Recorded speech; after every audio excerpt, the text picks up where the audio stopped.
Good morning students. So hope you all are doing good. So let's start the video.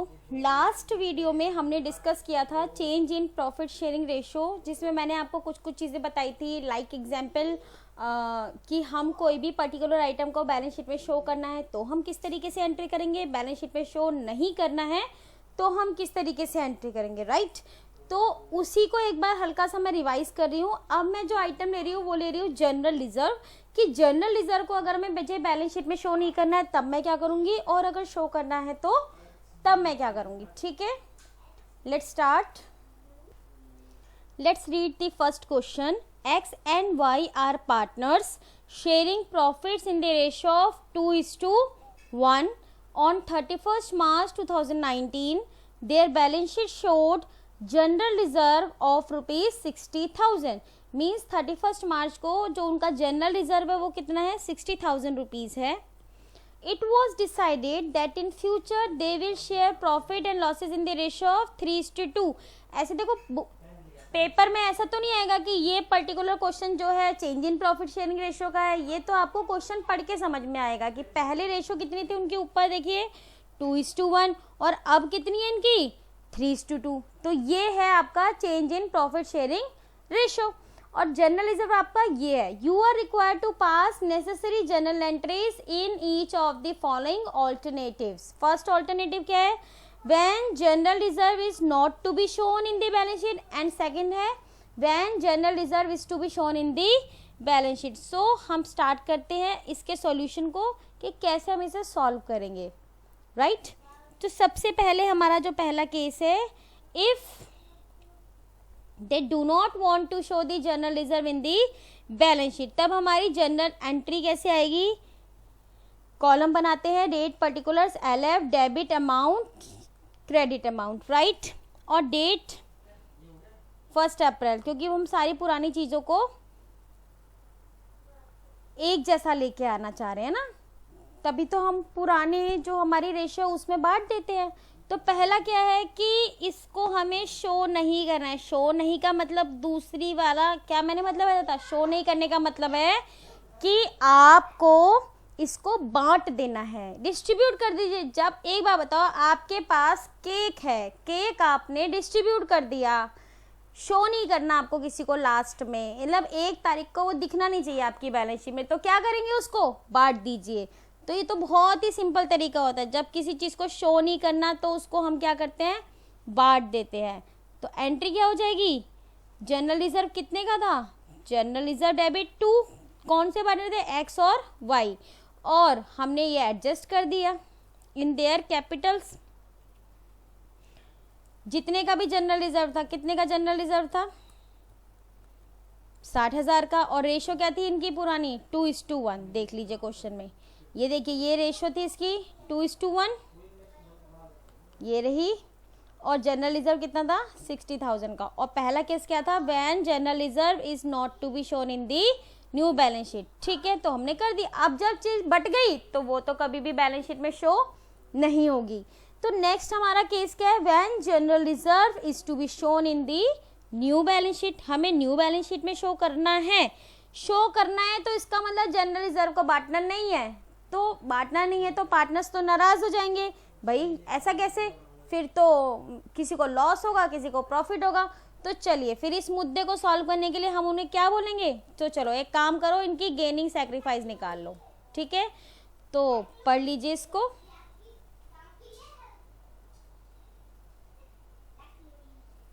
Working note करेंगे हम।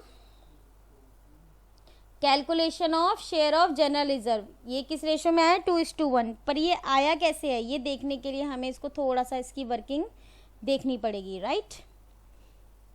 तो ये इसकी working है। हमने क्या किया, जब वो बोल रहा है कि हमें तो शो करना है जी, तो जो पार्टनर से आपस में ना लड़े इसके लिए हम उनकी गेनिंग सैक्रिफाइस निकालने थे कि भाई हमने नई रेशो निकाली है ना, तो नई रेशो में या तो किसी को गेन होगा या लॉस होगा, तो चलिए निकाल लेते हैं। तो क्या हमारा फॉर्मूला क्या होता है, हमारा फॉर्मूला तो यही होता है, old ratio minus new ratio, यही फॉर्मूला है।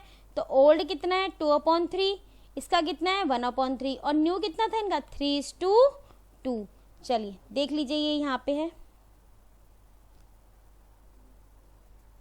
ये है ना 2:1 इनकी ओल्ड है और 3:2 इनकी क्या है, न्यू है। चलिए तो क्या आ गया इसका आ गया प्लस का 1/15, तो क्या हो जाएगा ये सैक्रिफाइस, और इसका क्या आ गया माइनस का 1/15, और ये क्या हो जाएगा गेन।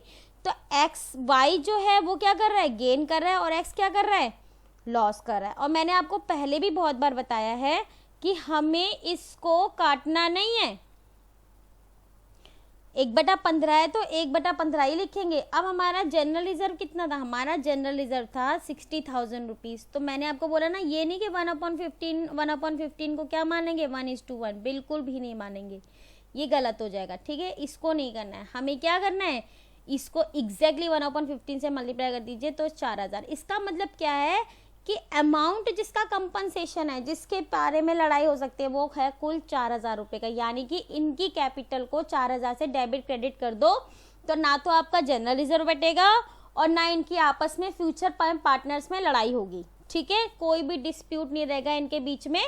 तो ये इस तरीके से हमने क्या किया, रेशो निकालने के बाद जो भी आपका अमाउंट दे रखा हो, ये तो मैंने जनरल रिजर्व लिया है, मान लीजिए प्रॉफिट एंड लॉस हो सकता है, तो प्रॉफिट भी हो सकता है और लॉस भी हो सकता है, उसको भी हम एग्जैक्ट उसी अमाउंट को एज इट इज लिखेंगे। जैसे हमने यहाँ पे 60 लिखा है वो अमाउंट यहाँ लिख दीजिए और जो उनकी रेशो है ये सीधा सीधा कर दीजिए। अब ये 4,000 आया तो ये वाला आइटम क्या हो रहा है, गेन, तो ऑब्वियसली ये क्या हो जाएगा डेबिट, और ये क्या हो रहा है सेक्रीफाइस, तो ये क्या हो जाएगा क्रेडिट। और इसी के बेसिस पे हम अपनी एंट्री को बना देंगे। चलिए बनाते हैं ये वाली एंट्री भी।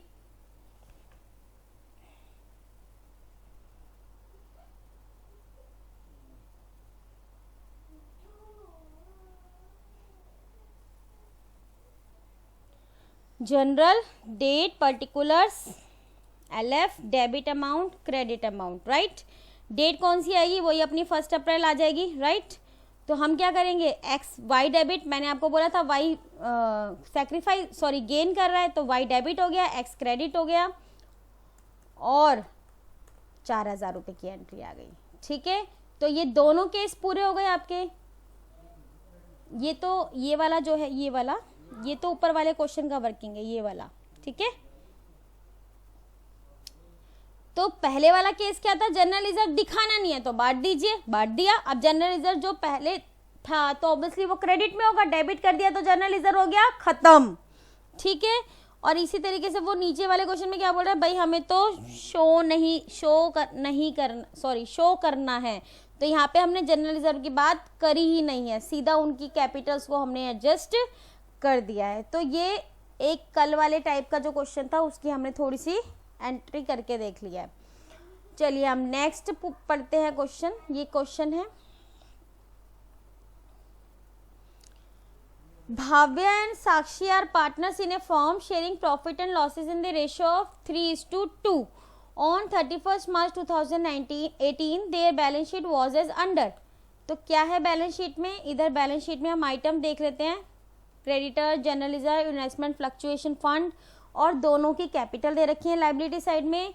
यहाँ पे हमें क्या दे रखा है, furniture, building, investment, trade receivable and cash in hand, और सबका अमाउंट उनके सामने दे रखा है। ऐसे क्वेश्चंस में जब कोई पार्टनर्स जो है अपना आपस में कोई भी चीज़ बोलते हैं कि हम अब चेंज करेंगे, अपनी रेशो बदलेंगे, या नया पार्टनर आता है, तो हम, अब मैं आपको बताती हूँ कि इसमें इम्पॉर्टेंट चीज़ें कौन सी होती है, हमें ना ढूंढना पड़ता है। यहाँ पे हमें एक अपनी नज़र जो है ईगल आई बनानी पड़ेगी, हमें चीज़ों को ना उठाना पड़ेगा, गोले लगाने शुरू कर दीजिए। सबसे पहले आपकी पैनी नज़र जाएगी भाई जनरल रिजर्व पे कि ये जो आइटम है ये दोनों पार्टनर्स का है, इसके लिए इनका डिस्ट्रीब्यूट हो सकता है। ठीक है, इसको बांटना पड़ेगा, जैसा भी अब वो दोनों डिसाइड करेंगे। जैसे मैंने अभी जस्ट आपको क्वेश्चन में बताया कि या तो बटेगा या इनकी पार्टनर्स कैपिटल में एडजस्ट होगा। दूसरी आपकी नज़र जाएगी इन्वेस्टमेंट फ्लक्चुएशन फंड। अगर आपको याद हो तो कल मैंने आपको इन्वेस्टमेंट फ्लक्चुएशन फंड के बारे में बताया था, है ना। तो इन्वेस्टमेंट फ्लक्चुएशन फंड, और उस जब भी यहाँ पे इन्वेस्टमेंट फ्लक्चुएशन फंड होगा ना, यहाँ हमेशा एक इन्वेस्टमेंट होगी और उसकी मार्केट वैल्यू लिखी होगी, पर इस क्वेश्चन में यहाँ पे तो ऊपर तो नहीं लिखी है, अब नीचे एडजस्टमेंट में हो तो वो पता नहीं। तो ये दो चीज़ों पे आपकी नज़र है। कैश इन हैंड से कोई फ़र्क नहीं पड़ता, कैश इन हैंड का कोई भी इम्पॉर्टेंस इतनी नहीं होती है, अगर हाँ प्रॉफिट या लॉस होता तो समझ में आता। चलिए अब क्वेश्चन में क्या बोल रहा है, the partners have decided to change their profit sharing ratio to 1:1। पहले कितनी थी इनकी क्वेश्चन में 3:2, और अब कितनी सोच रहे हैं वो सोच रहे हैं अब 1:1 with immediate effect for the purpose they decided that investment to be valued at 20,000, goodwill of the firm valued at 24,000, ये इन्होंने एडजस्टमेंट दी है। एंड लास्ट है general reserve not to be distributed among partners, तो general reserve distribute नहीं होना, तो obviously ये इनकी गेनिंग सेक्रीफाइस में एडजस्ट होगा। अब मैं पहले पॉइंट की बात करती हूँ, इन्वेस्टमेंट की वैल्यू कितनी हो गई 20,000, तो यहाँ इन्वेस्टमेंट कितने की थी 30,000 की, अब वैल्यू कितनी रह गई है उसकी, कुल रह गई है वैल्यू 20,000। तो यहाँ पे नुकसान आपको सामने दिख रहा होगा, कितने रुपए का नुकसान हुआ है 10,000 का, तो 10,000 किस में से लेगा भाई, जो इसका फंड है उसमें से लेगा। और हमें ये देखना है कि जब 20,000 पे मेरे पास फंड पड़ा था, कल मैंने आपको बताया था फ्लक्चुएशन फंड किस लिए होता है, अगर हमारी इन्वेस्टमेंट जो मार्केट में लग रही है ऊपर नीचे होती है, तो जो भी नुकसान होगा वो हम इस फंड से ले लेंगे। तो अब इसमें नुकसान कितने का हुआ, हमें 30 की इन्वेस्टमेंट थी, 20,000 की रहेगी, 10,000 रुपये इससे ले ली, अब 10,000 बचे हैं तो वो किसके हैं, वो सीधे सीधे पार्टनर्स के हैं। और यहाँ पे बात आई है, यहाँ पे क्या है गुडविल है, और गुडविल की हमें एडजस्टमेंट करनी है, 3 एडजस्टमेंट करनी है। तो क्वेश्चन में बनाना क्या क्या है, you are required to pass journal entries in the books of the firm and show your workings clearly. चलिए जर्नल एंट्रीज हम पास करना शुरू करते हैं। In the books of Bhavya and Sakshi journal date particulars LF debit amount credit amount, ठीक है।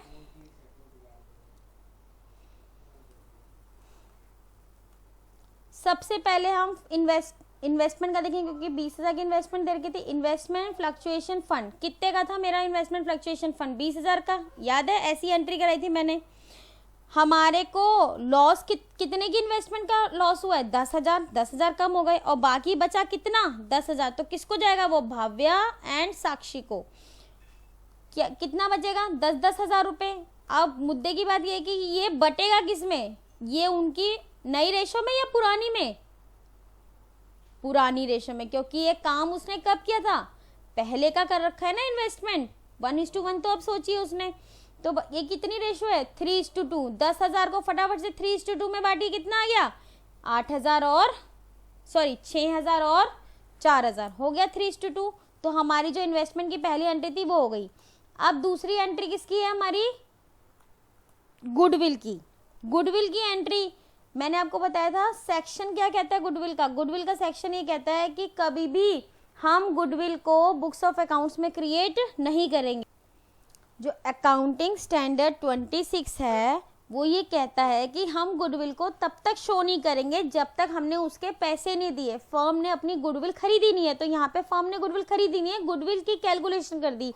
वो 3 method याद है आपको, वो 3 मेथड में से किसी भी मेथड को कैलकुलेट करके उन्होंने गुडविल की वैल्यू कितनी लाई है, ये देखो क्वेश्चन में एडजस्टमेंट में लिखा है, उन्होंने गुडविल की वैल्यू लेके आए हैं 24,000 रुपये। अब हम इसकी एंट्री कैसे करेंगे, हम उसकी एंट्री करेंगे इनकी गेनिंग और सेक्रीफाइस में। तो हम क्या करेंगे, यहाँ देखिए क्वेश्चन में old ratio minus new ratio, तो ओल्ड कितनी थी 3/5, साक्षी की कितनी थी 2/5, न्यू रेशियो कितनी है बराबर 1/2 माइनस कर दीजिए, तो ये क्या आ गया प्लस का 1/10 और ये क्या आ गया माइनस का 1/10। जो माइनस है वो क्या है गेन और जो प्लस है वो क्या है सेक्रीफाइस। तो सीधा का सीधा मैंने क्या बताया, नीचे 10 को 10 से नहीं काटेंगे, सीधा 1/10 को किससे मल्टीप्लाई कर देंगे 2400 से, ठीक है। जब हम 2400 से कर दें 24,000 से, सॉरी जितनी कैपिटल है, तो कितना आ जाएगा 2400। यहाँ पे गेन कौन कर रहा था, भाव्या या साक्षी, साक्षी गेन करी थी, देख लीजिए ये गेन है साक्षी का, तो साक्षी की कैपिटल क्या होगी डेबिट हो जाएगी और भव्या की कैपिटल क्या होगी क्रेडिट हो जाएगी, ठीक है। तो साक्षी डेबिट टू भाव्या कितना आ गया 2400 और 2400, ठीक है। अब हमारा लास्ट है, क्या बचा लास्ट हमारा जनरल रिजर्व के बारे में। जनरल रिजर्व था ना, देखिए general reserve not to be, और कितना था हमारा जनरल रिजर्व, ये रहा 23,400। सो तो जनरल रिजर्व हमें फिर भी डिस्ट्रीब्यूट मना करा, डिस्ट्रीब्यूट नहीं करना, तो मैंने आपको क्या बताया था, जब डिस्ट्रीब्यूट नहीं करना तो किसकी कैपिटल जाएगी, गेनिंग और सेक्रीफाइस निकालने के बाद पार्टनर्स की कैपिटल में एडजस्ट कर दीजिए। तो 23,400 को 1/10 से गुणा करेंगे क्योंकि वो हमने निकाली थी, तो कितना आ गया 2340, ठीक है, done. Being adjustment for general reserve not distributed, जिसको हमने डिस्ट्रीब्यूट नहीं करना उसकी हमने एडजस्टमेंट कर दिया, ठीक है। होप आपको ये वाला क्वेश्चन समझ में आ गया होगा। बस ये ध्यान रखना किसी भी हालत में कि हमें ये 1/10 है तो 1/10 रहेगा, 1/15 है तो 1/15 रहेगा, अदरवाइज आप क्या एंट्री सही होगी और अमाउंट गलत होगा तो आपको कभी भी फुल मार्क्स नहीं मिलेंगे। एक और क्वेश्चन करते हैं।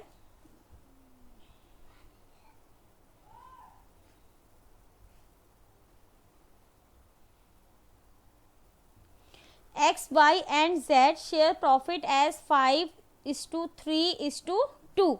They decide to share future profit as 4:3:3 with effect from 1st April 2019.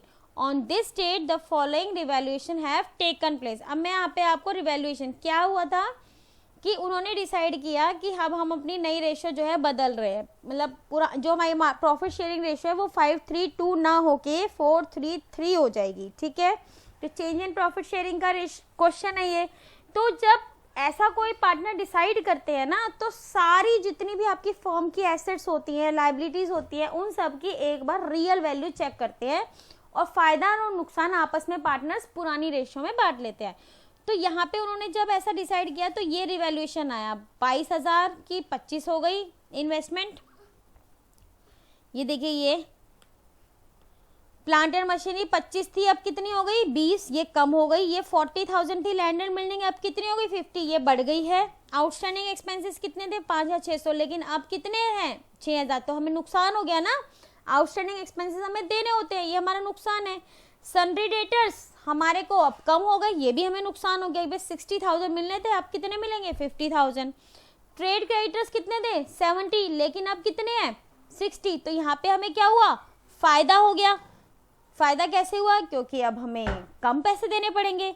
So you are required to pass journal entries to be made because of the above changes in the values of assets and liabilities. However old value will continue in the books. ये जो मैंने आपको line last video में बताई थी, ये important line है। Old values continue रहेंगी, इसका मतलब हम रिवाइज वैल्यू बुक में नहीं दिखाएंगे। ये वाली वैल्यूज को हमने किया क्रॉस, ये तो बिल्कुल भी नहीं दिखेंगी, यही दिखेंगी। इसका मतलब एडजस्टमेंट किस में होगी, पार्टनर्स की कैपिटल में। और पार्टनर्स की कैपिटल में एडजस्टमेंट कैसे करेंगे, in their gaining and sacrificing ratio, जो निकालना हमें जरूरी है, ठीक है। तो सबसे पहले हम वर्किंग नोट से शुरू करते हैं, बिकॉज वहीं पे पहले हम गेनिंग सैक्रिफाइस निकालेंगे। तो सब नॉर्मल तरीके से हम नेट प्रॉफिट और लॉस निकाल लेते हैं कि हमें नुकसान हुआ कि फायदा हुआ, ठीक है। तो हमने एक पर्टिकुलर बनाया, जैसे अगर हमारी इन्वेस्टमेंट इंक्रीज हुई है तो वो लिख देंगे, डिक्रीज हुई है तो वो लिख देंगे। एक कंसोलिडेट अमाउंट तो निकाल लेते हैं, कितनी इंक्रीज हुई थी, देखिए यहाँ पे इन्वेस्टमेंट 22 की 25 हो गई तो बढ़ गई, तो यहाँ लिख देंगे कितनी हो गई इंक्रीज इन इन्वेस्टमेंट 3,000। उसके बाद प्लांट एंड मशीनरी की बात करते हैं। प्लांट एंड मशीनरी कितनी है 25 थी 20 रह गई, तो यहाँ हो गई कम, कितनी रह गई ये 5,000। माइनस ब्रैकेट बताया ना मैंने आपको, माइनस में नहीं लिखते, किसमें लिखते हैं ब्रैकेट में। तो उसके आगे हमने क्या लिख दिया डेबिट, पॉजिटिव है तो क्रेडिट। अब हम लैंड एंड बिल्डिंग की तरफ देखते हैं। लैंड एंड बिल्डिंग कितना है हमारा 40,000 और 50 बढ़ गया ये, तो ये क्या हो जाएगा ऑब्वियसली 10,000 हमारा क्रेडिट यानी कि प्लस में रहेगा। उसके बाद आउटस्टैंडिंग एक्सपेंस है, हमारे को देने ही पड़ते हैं, तो ये क्या हो गए 5,600 से हमारे कितने रह गए 6,000 रुपीज, जो कि क्या हो गए 400 हमारे बढ़ गए। तो हमें फायदा हुआ नुकसान हो गया, तो 400 हो गया हमारा ब्रैकेट में डेबिट। फिर हम यहाँ पे कर क्या रहे हैं, हमें कंसोलिडेट फिगर निकालना है, क्योंकि हमें लास्ट वाली लाइन को पूरा करना है। Old value will continue in the book, पुरानी वैल्यूज पे करना है, क्योंकि हमें सिर्फ एक एडजस्टमेंट एंट्री पास करनी है, उसके लिए हमें एक अमाउंट चाहिए कंसोलिडेटेड, ठीक है। सो नेक्स्ट क्या है हमारा 60 और 50, तो डेटर सही है भाई, पहले 60 थे अब 50 रह गए, तो ये क्या हो गया हमें नुकसान हो गया। नुकसान हमेशा किस में आता है ब्रैकेट में कितना आ गया 10,000। नेक्स्ट 70 और 60, तो 70,000 है ये और 60,000 क्या है, क्रेडिटर्स हैं, तो क्रेडिटर्स हमें क्या हो गया, फायदा हो गया। अब हमें कम पैसे देने पड़ेंगे, तो ये 10,000 किस में आ जाएगा, ये हमारा आ जाएगा पॉजिटिव में, यानी कि क्रेडिट में। इसके बाद एक कंसोलिडेट फिगर निकाली, तो अगर वो हमारा क्रेडिट में आती है, यानी कि क्रेडिट हमारा ज़्यादा है, तो क्या हो जाएगा, वो क्या लिखा है ये येलो में, प्रॉफिट ऑन रिवैल्यूएशन। और अगर हमारा डेबिट ज़्यादा होता है तो क्या होगा, ये लॉस ऑन रिवैल्यूएशन। ठीक, वर्किंग नोट में हम कैलकुलेट करेंगे calculation of gaining and sacrifice. तो ओल्ड रेशो कितनी है 5:3, न्यू रेशो कितनी है 4:3। सो सेक्रीफाइस क्या होगा, ओल्ड माइनस न्यू। तो x की 5/10, 3/10, 5/10, 3/10 और 2/10 माइनस कर दीजिए 4:3, यानी कि 4/10, 3/10 एंड 3/10 कितना आ गया, इसको तो कोई फर्क नहीं पड़ा, ये तो हो गया नील, हटा दीजिए इसको। ये क्या हो गया 1/10, प्लस का है तो सेक्रीफाइस, और ये क्या हो जाएगा -1/10, माइनस का है तो गेन। सो अब हमने क्या करना है, बस एक अमाउंट निकाल लीजिए। तो हमारा एक कंसोलिडेट अमाउंट तो ऑलरेडी आ गया था, कितना आया था ऊपर देखो 7,600 एक कंसोलिडेट। मैं आपको क्या बोलती हूँ, एंट्री करने के लिए सीधा का सीधा मल्टीप्लाई कर दो। तो 7,600 को सीधा सीधा हमने 1/10 से मल्टीप्लाई किया, यहाँ पे भी हमने 7,600 को सीधा सीधा किससे मल्टीप्लाई किया 1/10 से, तो कितना आ गया 760।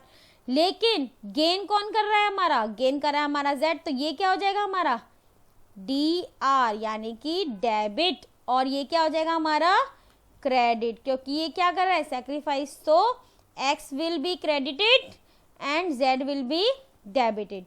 चलिए अब हम क्या करेंगे, अपना एंट्री पूरा कर लेते हैं। Journal date particulars LF debit amount credit amount, ठीक है। तो डेट क्या है हमारी 2019 1 अप्रैल, एंट्री हमने कंसोलिडेट निकाली। यहाँ वर्किंग ज्यादा इंपॉर्टेंट, देखा एंट्री कितनी है, ऊपर एक एंट्री तो एक ही एंट्री है, लेकिन जो नीचे वर्किंग है उसके बिना वो एंट्री होनी भी मुश्किल है, इसलिए 12th में वर्किंग बहुत ज्यादा जरूरी है। तो Z capital account debit to X capital, क्या है एडजस्टमेंट, क्या हमने एडिशन लिखी है adjustment of revaluation profit made. So debit Z हो गया और क्रेडिट हो गया X, क्योंकि X क्या करा था, X हमारा सेक्रीफाइस करा था, और अमाउंट कितना आ गया 760। अब इससे क्या होगा, इससे ये होगा कि हमें इन वैल्यूज को तो बदलना ही नहीं पड़ा, ठीक है, इनकी एडजस्टमेंट हमने कर दी, और अभी भी हमारी बैलेंस शीट में हम ये वाली फिगर शो कर सकते हैं, क्योंकि हमने एंट्री में ना तो कभी कोई इन्वेस्टमेंट लिखा है, भैया एंट्री में हमने X और ZD तो लिखा है, ना तो हमने इन्वेस्टमेंट लिखा, ना PM लिखा, ना LB लिखा, कुछ भी तो लिखा ही नहीं है। जब तक हम किसी एंट्री को लिखेंगे नहीं, क्या उसकी वैल्यू इंपैक्ट होगी, आप खुद सोच के बताओ। भाई मैंने Z के बारे में लिखा है, तो Z की कैपिटल हुई ना कम डेबिट होने से, ठीक है। तो जब तक मैं किसी के बारे में नहीं लिखूंगी उसकी वैल्यू बढ़े, खत्म, कुछ होगा नहीं। तो ये वाली जो लाइन वो बोल रहा है कि ओल्ड वैल्यू विल कंटिन्यू, तो कंटिन्यू रही ना, तो इसीलिए जो हमारा गेनिंग सेक्रीफाइस है वो इसीलिए फायदा करता है कि हमें उसकी वजह से वैल्यूज में हमारे कोई भी डिफरेंस नहीं आता, ठीक है। और वो 3 चीजें आप ध्यान रख लीजिए, क्योंकि बाद में ऐसा होता है कि आप पूरा क्वेश्चन सॉल्व कर देते हो लेकिन दूसरे तरीके से कर देते हो, तो क्वेश्चन पूरा गलत हो जाता है। पहली चीज क्या, अगर ये लिखा हो, जैसे ये लिखा है ओल्ड वैल्यू विल कंटिन्यू, तो भी हम सेक्रीफाइस गेनिंग रेशियो में करेंगे। Do not distribute general reserve और प्रॉफिट, तभी भी हम गेनिंग और सेक्रीफाइस में करेंगे, ठीक है।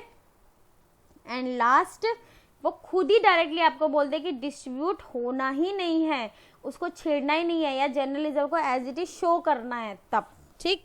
चलिए फिर हम नेक्स्ट वीडियो में हम इससे आगे के क्वेश्चन सॉल्व करेंगे, तो इनकी आप प्रैक्टिस करिए। Thank you so much.